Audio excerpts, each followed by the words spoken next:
Dear student, concept and logic channel में C programming सीखने के इस वीडियो लेक्चर में आज हम लेसन 9 पॉइंटर्स के लेक्चर 3 के पार्ट 2 में पॉइंटर अर्थमेटिक को देखेंगे, जिसमें हम पॉइंटर के इंक्रीमेंट, डिक्रीमेंट, कांस्टेंट एडिशन और सब्ट्रैक्शन को यूजिंग एरे समझेंगे। वीडियो को शेयर करें। अगर आपने अब तक चैनल को सब्सक्राइब नहीं किया तो चैनल को सब्सक्राइब करें और प्रोग्रामिंग के बेस्ट वीडियो लेक्चर के नोटिफिकेशन के लिए बेल आइकन को प्रेस करें।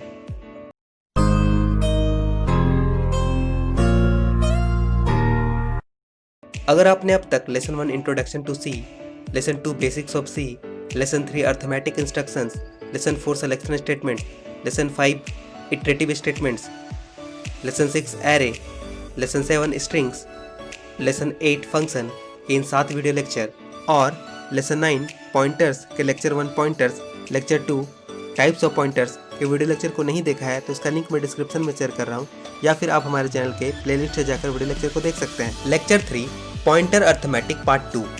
आज के वीडियो लेक्चर का ऑब्जेक्टिव एंड कंटेंट्स। जैसा कि आज के वीडियो लेक्चर में हम पॉइंटर में अर्थमेटिक ऑपरेशन को यूजिंग एरे समझेंगे, जिसमें हम पॉइंटर के इंक्रीमेंट और डिक्रीमेंट को समझेंगे, पॉइंटर्स में कांस्टेंट एडिशन और सब्ट्रैक्शन को देखेंगे, पॉइंटर के कंपैरिजन को समझेंगे, एग्जांपल और प्रैक्टिकल भी होगा और वीडियो लेक्चर के अंत में आपके लिए क्वेश्चन भी होगा।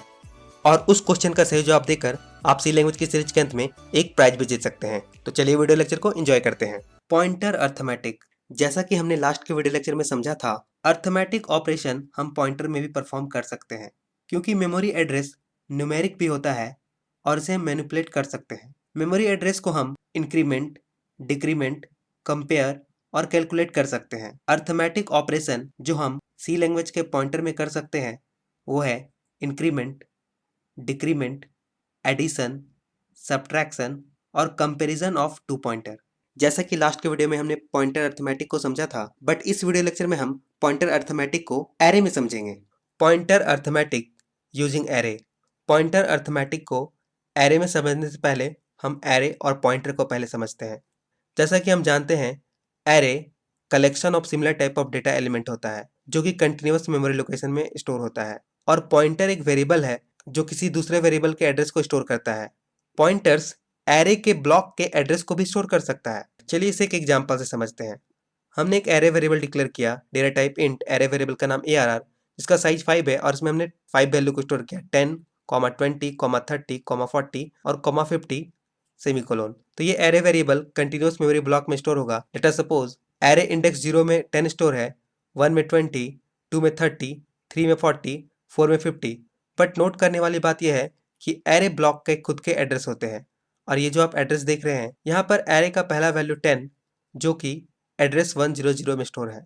नाउ अगर ये इन टाइप का एरे है तो नेक्स्ट जो एड्रेस होगा 1004 वो इंडेक्स 1 के लिए होंगे, जिसमें 20 स्टोर है।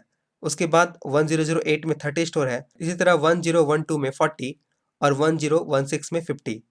ये एरे के ब्लॉक्स के एड्रेस है। सारे ब्लॉक्स 4 बाइट्स के हैं क्योंकि एरे इंट टाइप का है। और अगर हम 32 बिट कंपाइलर में वर्क कर रहे हैं तो इंट का साइज 4 बाइट होता है। अगर हम पॉइंटर वेरिएबल डिक्लेयर करें, हमने यहाँ पर इंट टाइप का 2 पॉइंटर वेरिएबल डिक्लेयर किया है, $p और $q। हमने पॉइंटर वेरिएबल p में एरे के इंडेक्स 0 को स्टोर किया, मतलब पॉइंटर p में एरे के इंडेक्स 0 का एड्रेस 100 स्टोर है और पॉइंटर p एरे के इंडेक्स 0 को पॉइंट कर रहा है। इसी तरह हमने पॉइंटर q में एरे के इंडेक्स 3 के एड्रेस को स्टोर किया, मतलब पॉइंटर q में एरे के इंडेक्स 3 का एड्रेस स्टोर है जो कि 1012 है, और पॉइंटर q एरे के इंडेक्स 3 को पॉइंट कर रहा है। एरे की मदद से पॉइंटर के अर्थमेटिक को समझना बहुत ही आसान होता है। चलिए अब हम पॉइंटर अर्थमेटिक को एरे इंडेक्स से समझते हैं। Pointer increment and decrement. Let us assume हम 32 बिट कंपाइलर में वर्क कर रहे हैं जहां पर इंट का साइज 4 बाइट्स होता है। फॉर एग्जाम्पल हमने एक एरे वेरिएबल डिक्लेयर किया, data type int, array variable का नाम ARR, और इसमें जो हमने असाइन किया है 10, 20, 30, 40, 50। इस तरह एरे वेरिएबल का मेमोरी लोकेशन क्रिएट होगा। लेट अस सपोज हमने 2 पॉइंटर वेरिएबल डिक्लेयर किया, डेटा टाइप इंट *p *q, और पॉइंटर वेरिएबल p में एरे के इंडेक्स 0 को स्टोर किया, मतलब पॉइंटर p में एरे के इंडेक्स 0 का एड्रेस 100 स्टोर है और पॉइंटर p एरे के इंडेक्स 0 को पॉइंट कर रहा है। इस तरह पॉइंटर q में एरे का इंडेक्स 3 का एड्रेस स्टोर है, मतलब पॉइंटर q में अभी एरे के इंडेक्स 1012 स्टोर है और पॉइंटर q एरे के इंडेक्स 3 को पॉइंट कर रहा है। एस्ट्रिक p का वैल्यू क्या होगा और एस्ट्रिक q का वैल्यू क्या होगा? जैसा कि पॉइंटर p एरे के इंडेक्स 0 के एड्रेस को होल्ड कर रहा है, तो मतलब एस्ट्रिक p का वैल्यू जो कि 10 होगा। अगर हम एस्ट्रिक q के वैल्यू की बात करें तो पॉइंटर q एरे के इंडेक्स 3 के एड्रेस को होल्ड कर रहा है, तो एस्ट्रिक q का वैल्यू 40 होगा। अगर हम पॉइंटर p में इंक्रीमेंट ऑपरेटर को यूज करें, पॉइंटर p प्लस प्लस, तो अब पॉइंटर वेरिएबल किस एड्रेस को पॉइंट करेगा और उसका वैल्यू क्या होगा। तो जैसा कि पॉइंटर वेरिएबल में 100 स्टोर है और अगर हम पॉइंटर अर्थमेटिक को परफॉर्म करें तो 1000 प्लस 1 इंटू 4 यानी पॉइंटर का जो एड्रेस होगा वो 1004 होगा। मतलब अब पॉइंटर वेरिएबल में 1004 है और पॉइंटर वेरिएबल एरे के इंडेक्स 1 को पॉइंट कर रहा है। अगर हमने पॉइंटर क्यू में डिक्रीमेंट ऑपरेटर यूज किया, पॉइंटर क्यू माइनस माइनस, इसी तरह पॉइंटर क्यू में अर्थमेटिक ऑपरेशन परफॉर्म होगा और जैसा कि पॉइंटर क्यू में एरे के इंडेक्स 3 का एड्रेस स्टोर है जो कि 1012 है, तो अब क्यू का जो एड्रेस होगा वो 1008 होगा। मतलब पॉइंटर क्यू अब एरे के इंडेक्स 2 को पॉइंट करेगा। अगर हम अब एस्ट्रिक p का वैल्यू फाइंड करें और एस्ट्रिक q का वैल्यू फाइंड करें तो एस्ट्रिक p में 20 होगा और एस्ट्रिक q में 30 होगा। चलिए पॉइंटर इंक्रीमेंट और डिक्रीमेंट को यूजिंग एरे प्रोग्राम में इंप्लीमेंट करके देखते हैं। जैसा कि हम पॉइंटर अर्थमेटिक को एरे वेरिएबल में समझने जा रहे हैं, तो सबसे पहले मैं एक एरे वेरिएबल डिक्लेयर कर देता हूँ इन टाइप का। मैंने एरे वेरिएबल का नाम रखा ARR और उसका साइज रख दिया 5 और उसमें मैंने जो वैल्यू असाइन किया असाइनमेंट ऑपरेटर के बाद with in curly braces 10, 20, 30, 40, 50, now semicolon. Now इस तरह से एक एरे वेरिएबल मैंने डिक्लेयर कर दिया है। अब मैं पॉइंटर वेरिएबल डिक्लेयर करने जा रहा हूँ। मैंने इन टाइप का एक पॉइंटर वेरिएबल डिक्लेयर किया एस्ट्रिक p और एक एस्ट्रिक q, नाउ सेमीकोलन। अब मैं यहाँ पर पॉइंटर p में एरे के इंडेक्स 0 के एड्रेस को स्टोर करने जा रहा हूँ। तो इसके लिए हमें एरे ऑफ इंडेक्स 0 को अगर स्टोर करना है तो हम यहाँ पर एड्रेस ऑफ का साइन यूज करेंगे। मैंने यहाँ पर address of ARR index of 0 लिखा।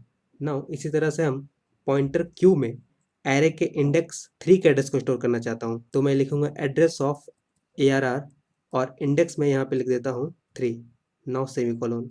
नाउ अगर हम अभी पॉइंटर p और पॉइंटर q का वैल्यू देखना चाहते हैं तो मैं यहाँ पर printf में लिख देता हूँ, यहाँ पर /n के बाद हमें पॉइंटर p का वैल्यू देखना है जो कि इंटीजर टाइप का है, एरे का इंडेक्स 0 का वैल्यू, इसलिए मैं %d यूज कर रहा हूँ। नाउ कॉमा देकर हम यहाँ पर लिखेंगे एस्ट्रिक p और एस्ट्रिक p अभी एरे के इंडेक्स 0 को पॉइंट कर रहा है, तो हमें जो आउटपुट मिलेगा जो कि 10 होगा। नाउ printf और मैं यहाँ पर लिख देता हूँ /n न्यू लाइन क्रिएट करने के बाद। नाउ पॉइंटर q का अगर हम वैल्यू देखना चाहते हैं तो हम यहाँ पर %d यूज करेंगे। नाउ कॉमा देकर asterisk q। Now q index 3 के एड्रेस को होल्ड कर रहा है, मतलब हमें जो q का वैल्यू मिलेगा 0, 1, 2, 3 यानी 40 होगा। नाउ चलिए इसे हम रन करके देखते हैं। मैंने F9 बटन प्रेस किया और यहाँ पे जो हमें आउटपुट मिला है p का जो वैल्यू है वो 10 है, क्योंकि पॉइंटर p एरे के इंडेक्स 0 को पॉइंट कर रहा है और पॉइंटर q एरे के इंडेक्स 3 को पॉइंट कर रहा है, तो यहाँ पे हमें q का वैल्यू मिला 40। नाउ हमें अर्थमेटिक ऑपरेशन परफॉर्म करके देखना है, तो मैं यहाँ पर लिखता हूँ p plus plus. Now p plus plus या फिर हम इसे लिख सकते हैं p assign p plus 1। Now फिलहाल मैं इसे भी p प्लस प्लस ही रहने देता हूँ और मैं यहाँ पर q minus minus. Now p में हमने इंक्रीमेंट ऑपरेटर यूज किया है और q में हमने डिक्रीमेंट ऑपरेटर को यूज किया है। नाउ अब अगर हम वैल्यू देखना चाहें तो मैं इसे कॉपी कर लेता हूँ, Ctrl+C। नाउ यहाँ पे मैं पेस्ट कर देता हूँ Ctrl+V। यहाँ पे हमने p पॉइंटर में इंक्रीमेंट ऑपरेटर को यूज किया है, तो पॉइंटर इंडेक्स 0 को पॉइंट कर रहा था फिलहाल, तो अब वो पॉइंटर एरे के इंडेक्स 1 को पॉइंट करेगा, मतलब यहाँ जो हमें आउटपुट मिलेगा वो 20 होगा। यहाँ पर q माइनस माइनस हमने पॉइंटर q में डिक्रीमेंट ऑपरेटर को यूज किया है, तो पॉइंटर q एरे के इंडेक्स 3 को पॉइंट कर रहा था जिसमें 40 था, तो माइनस माइनस मतलब एक प्रीवियस एड्रेस में आएगा, तो अब हमें यहाँ पे 30 मिलेगा। चलिए इसे रन करके देखते हैं F9 और देखिए आउटपुट में क्या मिला, p में 20, नेक्स्ट एड्रेस जो अभी 0 था प्लस प्लस से वो अब एरे के इंडेक्स 1 में आ गया और हमें 20 मिला। नाउ q में हमने जो डिक्रीमेंट ऑपरेटर यूज किया है, तो पहले q एरे के इंडेक्स 3 को पॉइंट कर रहा था जो कि अब एरे के इंडेक्स 2 को पॉइंट कर रहा है, तो यहाँ हमें क्या मिला 30। चलिए अब हम पॉइंटर के कांस्टेंट एडिशन और सब्ट्रैक्शन को एरे की मदद से समझते हैं। Constant addition and subtraction on pointer. अगर हम पॉइंटर p में कांस्टेंट वैल्यू 2 को ऐड करें, तो जैसा कि पॉइंटर p में अभी 1004 एड्रेस स्टोर है और इसमें हमने 2 को ऐड किया है, तो 2 × 4, 4 यहाँ पे इंट का साइज है, तो अब जो पॉइंटर का एड्रेस होगा वो 1012 होगा। तो पॉइंटर P में अब 1012 एड्रेस स्टोर होगा। तो पॉइंटर P अब एरे के इंडेक्स 3 को पॉइंट करेगा जिसका एड्रेस 1012 है। हमने अगर पूछा पॉइंटर P का वैल्यू अब क्या होगा, तो पॉइंटर P अब एरे के इंडेक्स 3 को पॉइंट कर रहा है और जिसका वैल्यू 40 है, तो पॉइंटर P का वैल्यू 40 होगा। इसी तरह अगर हमने पॉइंटर Q में 2 सब्ट्रैक्ट किया, तो जैसा कि पॉइंटर Q में अभी 1008 एड्रेस स्टोर है जो कि एरे का इंडेक्स 3 है। अगर हमने 1008 माइनस 2 मल्टीप्लाई 4 किया, यहाँ पे 2 कांस्टेंट वैल्यू है और इंट का साइज 4 होता है, तो हमें जो Q का एड्रेस मिलेगा 1000 होगा। तो पॉइंटर Q में अब एरे के इंडेक्स 2 का एड्रेस 100 स्टोर है और पॉइंटर Q अब एरे के इंडेक्स 0 को पॉइंट कर रहा है। और अगर हमने आपसे पूछा एस्ट्रिक Q का वैल्यू क्या होगा, तो जैसा कि पॉइंटर Q एरे के इंडेक्स 0 के एड्रेस को पॉइंट कर रहा है, तो एस्ट्रिक Q का जो वैल्यू होगा वो 10 होगा। तो इस तरह से हमने पॉइंटर वेरिएबल में कांस्टेंट एडिशन और सब्ट्रैक्शन को देखा। तो चलिए अब हम पॉइंटर के कांस्टेंट एडिशन और सब्ट्रैक्शन को प्रोग्राम में इंप्लीमेंट करके देखते हैं। नाउ अब हम पॉइंटर वेरिएबल में कांस्टेंट एडिशन और कांस्टेंट सब्ट्रैक्शन को देखते हैं। तो सबसे पहले मैं पॉइंटर P में P+2 कर देता हूँ। ये कांस्टेंट एडिशन है जिसमें हम 2 ऐड कर रहे हैं नाउ। और पॉइंटर Q में मैं यहाँ पर Q-2 कर देता हूँ। जैसा कि आप देख रहे हैं पॉइंटर में स्टार्टिंग में हमने एरे इंडेक्स 0 का एड्रेस होल्ड किया है, यानी पॉइंटर एरे इंडेक्स 0 को पॉइंट कर रहा है और यहाँ पे हमें 10 मिला था और यहाँ पे हमें पॉइंटर Q में जो कि इंडेक्स 3 को पॉइंट कर रहा है हमें 40 मिला था। नाउ अगर हम पॉइंटर P की बात करें तो अब इसमें हमने +2 ऐड किया है। नाउ पॉइंटर अब 2 एड्रेस आगे जाएगा, मतलब हमें जो अब वैल्यू मिलेगा पॉइंटर P का वो 30 होगा। और इसी तरह पॉइंटर Q 2 एड्रेस पीछे आएगा, मतलब 40 था पहले, तो अब हमें यहाँ पर पॉइंटर Q में 20 मिलेगा। चलिए इसे हम रन करके देखते हैं। मैंने F9 प्रेस किया और देखिए पॉइंटर P में हमें क्या मिला 30। तो यहाँ पर 2 नेक्स्ट एड्रेस आगे गया है पॉइंटर P, तो 20 30 हमें यहाँ 30 मिला। और पॉइंटर Q जो है 2 एड्रेस पीछे आया है, मतलब 40 से 2 एड्रेस पीछे अगर हम करेंगे तो 30 वाले एड्रेस से पहले 20 तो 20 का एड्रेस में अब ये पॉइंटर Q पॉइंट कर रहा है और हमें यहाँ पर 20 मिला। तो इस तरह से हमने देखा कैसे हम कांस्टेंट एडिशन और सब्ट्रैक्शन कर सकते हैं पॉइंटर में। चलिए अब हम 2 पॉइंटर के सब्ट्रैक्शन को एरे की मदद से समझते हैं। Subtraction of 2 pointers. अगर हम 2 पॉइंटर वेरिएबल को सब्ट्रैक्ट करें तो जैसा कि हमने समझा था कि ये नंबर ऑफ वैल्यू जो उन दोनों एड्रेस के बीच में होगा वो हमें आउटपुट में देगा। लेट अस सपोज हमने एक इंट वेरिएबल डिक्लेयर किया है r और यहाँ पर p पॉइंटर को सब्ट्रैक्ट किया q पॉइंटर से। नाउ p पॉइंटर में जो एड्रेस स्टोर है वो है 1012 और q में जो एड्रेस स्टोर है वो है 1000। नाउ अगर हम इन दोनों पॉइंटर को सब्ट्रैक्ट करें 1012 माइनस 1000 और इसे हम डिवाइड करें 4 से, क्योंकि पॉइंटर इंट टाइप का है और अगर हम 32 बिट कंपाइलर में वर्क करें तो इंट का साइज 4 बाइट होगा। हमें जो r का वैल्यू मिलेगा वो 12 डिवाइडेड बाई 4, तो r 3 होगा। मतलब इन दोनों पॉइंटर के बीच में 3 वैल्यू है, जैसा कि एड्रेस 1012 से 100 के बीच में 3 वैल्यू है 1 2 3। तो हमें 2 पॉइंटर्स के सब्ट्रैक्शन से उन दोनों पॉइंटर्स के बीच में नंबर ऑफ वैल्यू कितने हैं ये मिलता है। मतलब आउटपुट में हमें r का वैल्यू 3 मिलेगा। चलिए सब्ट्रैक्शन ऑफ 2 पॉइंटर को प्रोग्राम में इंप्लीमेंट करके देखते हैं। नाउ अब हम यहाँ पर 2 पॉइंटर वेरिएबल को सब्ट्रैक्ट करके देखते हैं। सबसे पहले मैं इन सभी को यहाँ से डिलीट कर देता हूँ और मैंने यहाँ पर एक वेरिएबल डिक्लेयर किया इन टाइप का, एक पॉइंटर नहीं है, ये एक नॉर्मल वेरिएबल है r।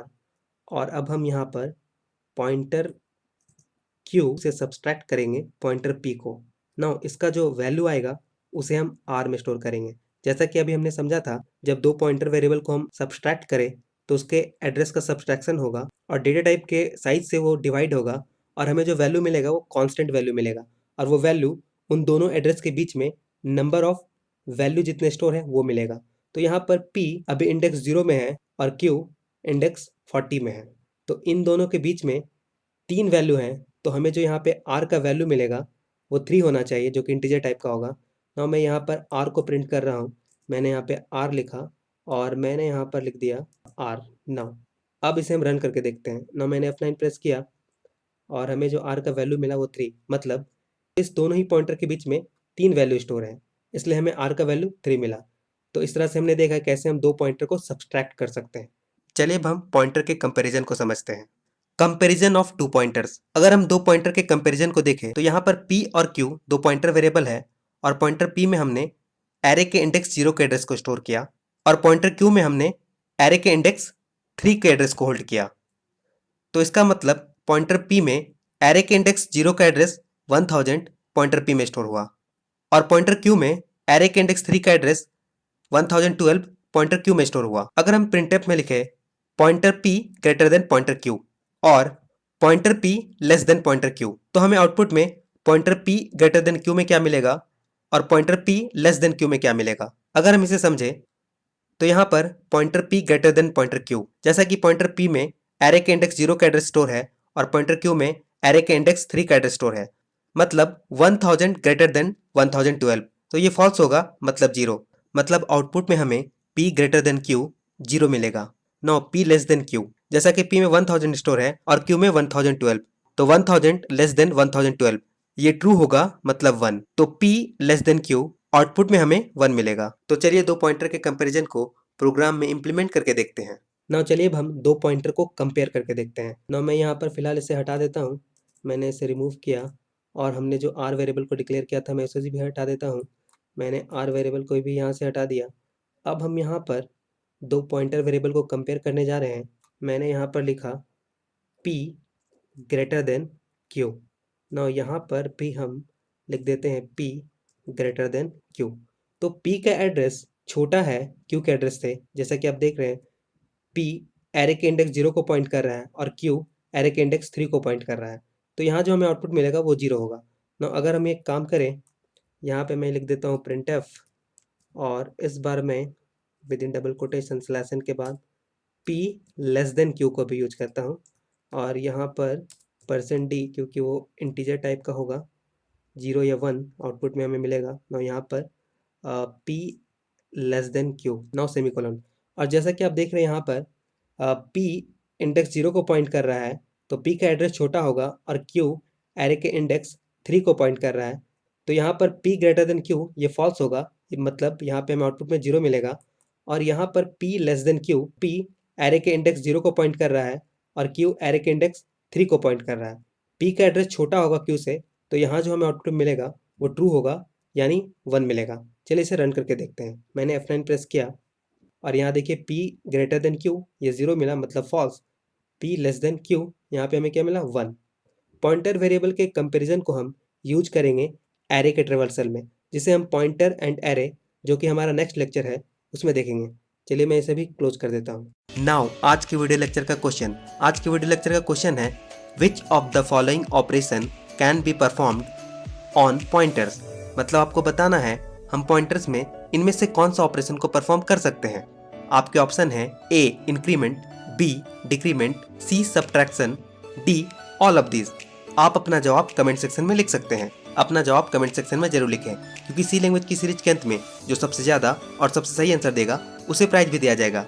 और आज के वीडियो लेक्चर में आपने जो भी सीखा समझा अपने दोस्तों को सिखाएं, समझाएं, क्योंकि जैसा कहते हैं नॉलेज ग्रो व्हेन शेयर्ड।